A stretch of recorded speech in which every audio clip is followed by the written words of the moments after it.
Hey everyone, it's your favorite SocialNeffy, and unfortunately, today's news isn't necessarily the most exciting, but it is super informative, and that's what I'm really here for, right?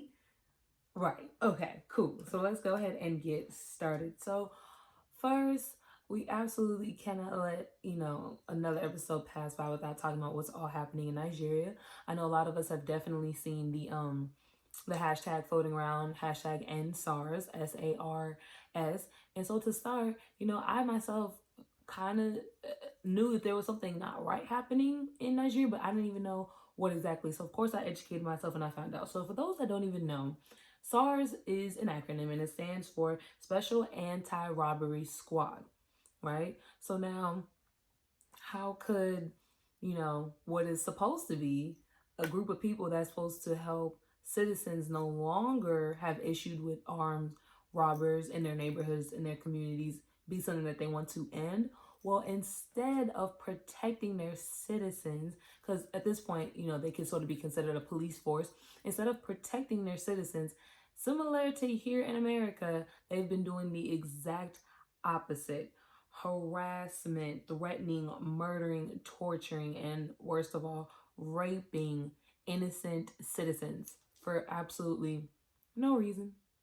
Of course, just like here, because history really does repeat itself and sometimes it really just mimics what's happening in another country, they are trying to completely reform the entire police force as a whole.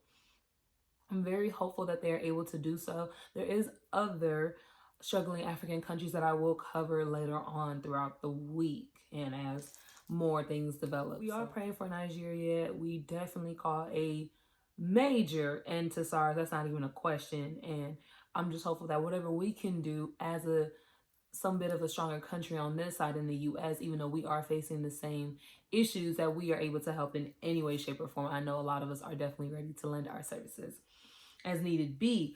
Next up, James Safechuck. Does that name sound familiar to y'all? Then to me, so let's get into this. James Safechuck, I want to make sure I said that right. Back in 2014, he filed a lawsuit against Michael Jackson's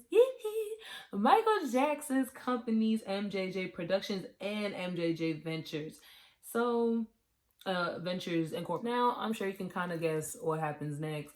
His whole thing was, he was abused by Michael when he was a child in the 90s, and pretty much he didn't have enough evidence, so they threw the case out. But this year, Governor Gavin Newsom in California signed a new law that was able to extend the statute of limitations to cases such as this. So he was able to pretty much, retry his case.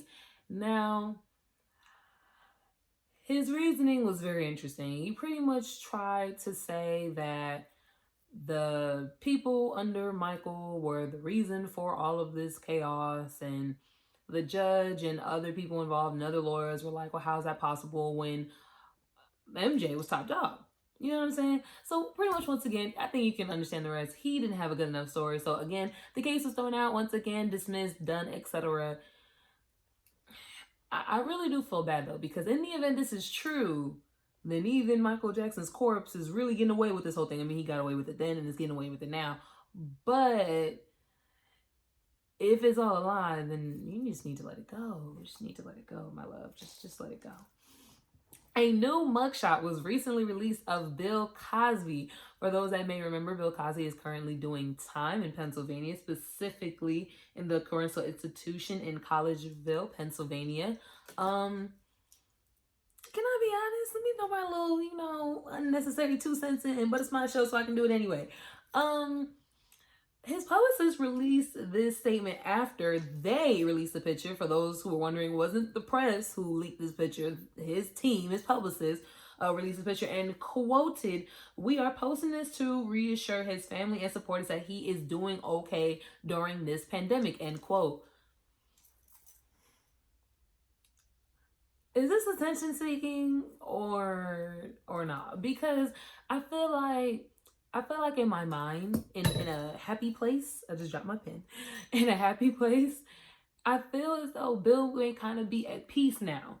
Now, obviously, no one wants to be in jail, and if he could get out, he would. But it's like in a weird way, in my mind, I'm like, maybe he's kind of good with where he's at now. He no longer has to lie and hide and sneak and try to get other women involved. Like maybe, just maybe, in some weird twisted way, this was a good thing. Because look at this picture. This man is smiling. Like he's looking down, which I don't want to comment too much on. I just think that looks weird. But I mean, no one smiles that hard after they've already been in prison for an extended amount of time. But listen, for those that don't understand how his life has been, he is wearing poobah in the jail, okay? He's wearing poobah. I'm talking about other inmates are coming to him for advice. They're talking to him. He's encouraging them, kind of like a mentor, mentee type of thing. So really, in jail, he is the one. You know what I'm saying? Like, he is the A1 day one. He is the guy. So in my mind, I'm like, is jail really treating him as bad as they may treat other people, such as Kodak Black? I know I told y'all that he had to get transferred because of some of his unfortunate dealings within the prison system. So I'm just saying, I feel as though it's like if they could get him out, they would. But him personally, he's like, I think I'm good. I think I'm at peace. I mean, that's just my little, I had to do my little predictions. Y'all know I had to get my predictions in. So that's my prediction, child. Now, I did want to end this on a high note since all the rest of that stuff was a little bit weary, you know what I'm saying? Notorious B.I.G. OMG. Recorded this before I was born. I'm putting my age out there, but recorded this in 1997, 23 years ago. He was at a radio station doing an interview with DJ Enough in, of course, New York, you know what I'm saying? And he was rapping about none other than Pepsi. So what does Pepsi do? They turn it into a commercial, a cute little commercial that I will be inserting after this video, and y'all will be able to enjoy that at the end. And it's just so perfect because not only is this happening, he is also getting inducted into the Rock and Roll Hall of Fame. Big congratulations, Biggie. We love you. We miss you. Your legacy will continue on forever. Thank you so much for watching. Make sure you are subscribing and follow me on Instagram and Twitter at SocialNeffy. Y'all enjoy the clip. See you next time.